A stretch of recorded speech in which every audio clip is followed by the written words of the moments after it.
આપણે હલકું ફુલકું થોડા દિવસ ખાઈએ. તો એના માટે આપણે આજે બનાવીશું રેસ્ટોરન્ટ સ્ટાઇલ આપણે ઉપમા બનાવીશું, સાઉથ ઇન્ડિયન ઉપમા. તો એના માટે આપણે જોશે અડધો કપ મેં રવો લીધો છે, આ હાફ કપ છે, અડધો કપ રવો, 3 ટેબલસ્પૂન જેટલું ઘી લીધું છે, વઘાર માટે લીલા મરચા, અડદની દાળ, ચણાની દાળ, ટમાટર, કાંદા, ગાજર, લીમડો અને થોડા કાજુ લીધા છે. હવે આપણે બનાવવાની શરૂઆત કરીએ. અને અડધો કપ રવો છે એટલે એની સામે આપણે 1.5 ગણું એટલે 3 ગણું પાણી લેવાનું. તો આપણે 3 કપ એટલે કે 1.5 કપ જેટલું આપણે પાણી લીધું છે. 1 કપ આપણે રવો લઈએ તો 3 કપ પાણી લેવાનું છે. હવે આપણે ગેસ ચાલુ કરી અને આપણે બનાવવાની શરૂઆત કરીએ. અત્યારે આપણે આમાં 1.5 ટેબલસ્પૂન જેટલું જ ઘી આપણે આમાં નાખીશું અને સ્વાદ પ્રમાણે નમક નાખીશું. ઘી આપણે ખાલી થોડું જ મેલ્ટ કરવાનું છે.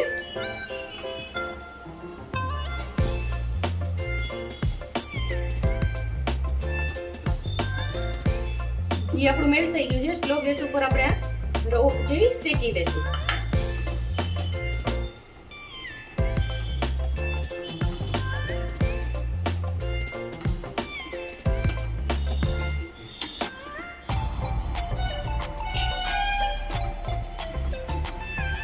બાજુમાં આપણે ગરમ પાણી મૂકી દેશું. એમાં આપણે લીલા મરચા ટેસ્ટ પ્રમાણે આપણે તીખાશ કેટલી જોઈએ છે, મેં 5 થી 6 મરચા લીધા છે તીખા. પહેલા આપણે રવો થોડો શેકી લેવાનો છે. કલર ચેન્જ નથી કરવાનો, એને થોડુંક જ શેકવાનો છે. 5 મિનિટ લાગશે.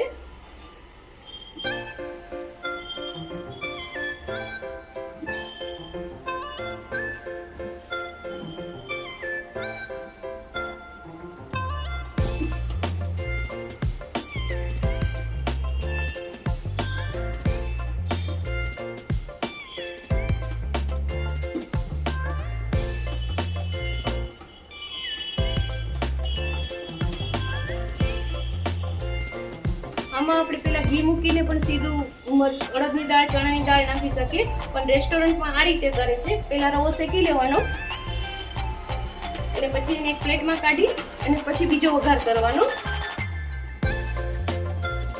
પેલા હું રવો શેકી લઉં છું. હવે તમે જોઈ શકો છો આપણો રવો શેકાઈ ગયો છે અને એકદમ સરસ મેલાઈ ગઈ છે અને કલર પણ ચેન્જ નથી થયો. તો આ આપણે પેલા સ્લો ગેસ કરી અને રવો આપણે એક પ્લેટમાં કાઢી લેશું.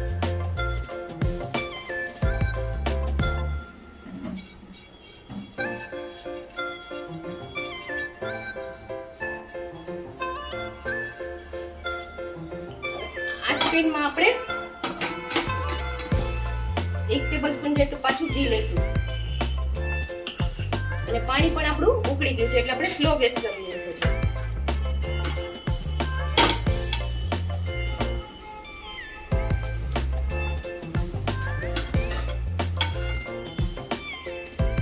એમાં આપણે વઘાર કરીશું.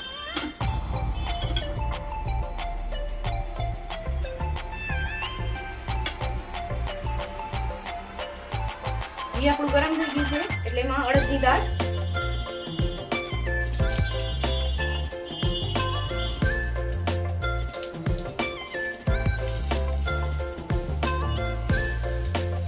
ચણાની દાળ,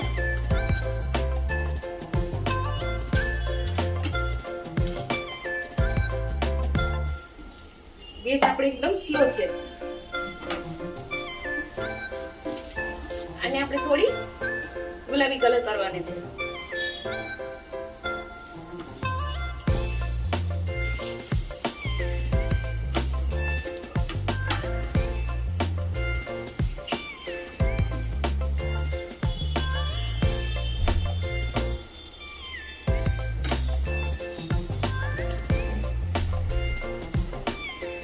લીલા મરચા આપણે આમાં પાણીમાં જ નાખી દીધા છે એટલે ઉપમાની તીખાશ સરસ એમાં આવી જશે.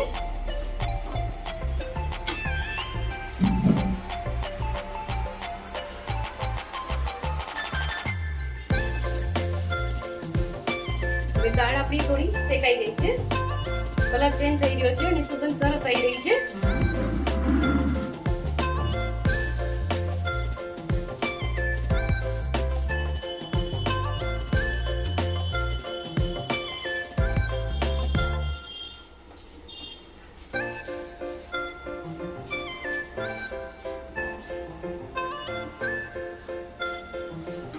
ચણાની દાળ સરસ શેકાઈ ગઈ છે. આમાં લીમડો મારી પાસે સૂકો લીમડો છે એ નાખી દેશું. કાંદા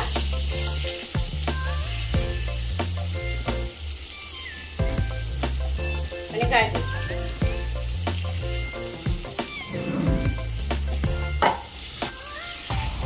ગાજર મેં બારીક સમારેલા છે.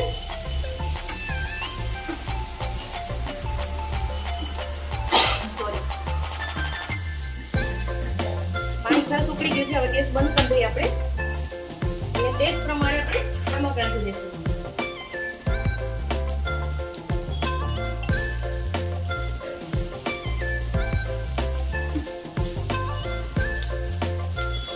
આ ક્રન્ચી જ રાખવાના છે, બહુ ચડાવવાના નથી. કાંદા ટ્રાન્સપરન્ટ થઈ જાય એટલે આમાં આપણે લીલા મટર પણ નાખી શકીએ ફ્રોઝન. અત્યારે તો શિયાળો છે એટલે બધા આવી ગયા છે.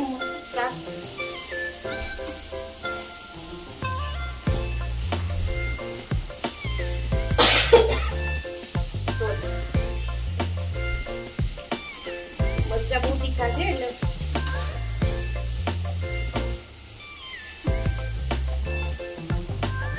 આમાં જ આપણે ટમાટર નાખી દઈશું.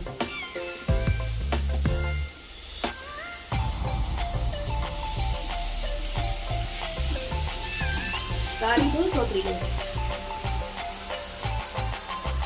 તો આપણે એકદમ સરસ સોતરાઈ ગયા છે. આમાં કાજુ પણ મેં નાખી દીધા હતા, ભૂલી ગઈ હતી એકચ્યુઅલી.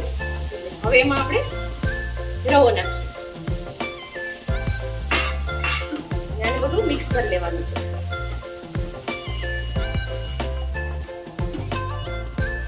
તીખા સરસ છે એટલે આપણે મરી પાવડર ની એમાં જરૂર નથી, નહીં તો મરી પાવડર પણ નાખી શકીએ.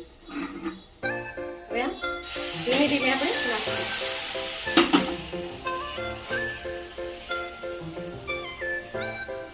આમાં દૂધ પણ નાખી શકીએ. રેસ્ટોરન્ટમાં બધા દૂધ નાખે છે એટલે એનાથી વ્હાઇટનેસ જળવાઈ રહે.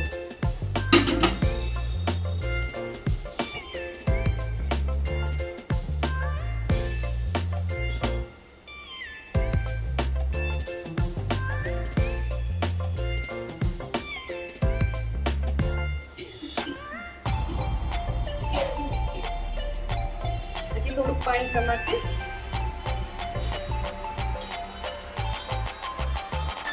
સરસ થઈ ગયો છે. ટેસ્ટફુલ આપણો ઉપમા તૈયાર છે.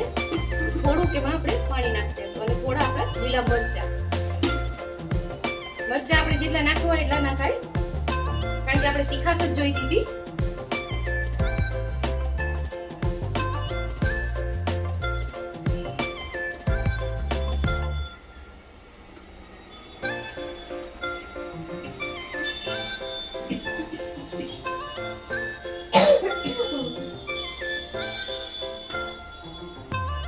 તો આપણો ઉપમા તૈયાર છે. તમે જોઈ શકો છો કેટલો સરસ ઉપમા કલરફુલ બન્યો છે.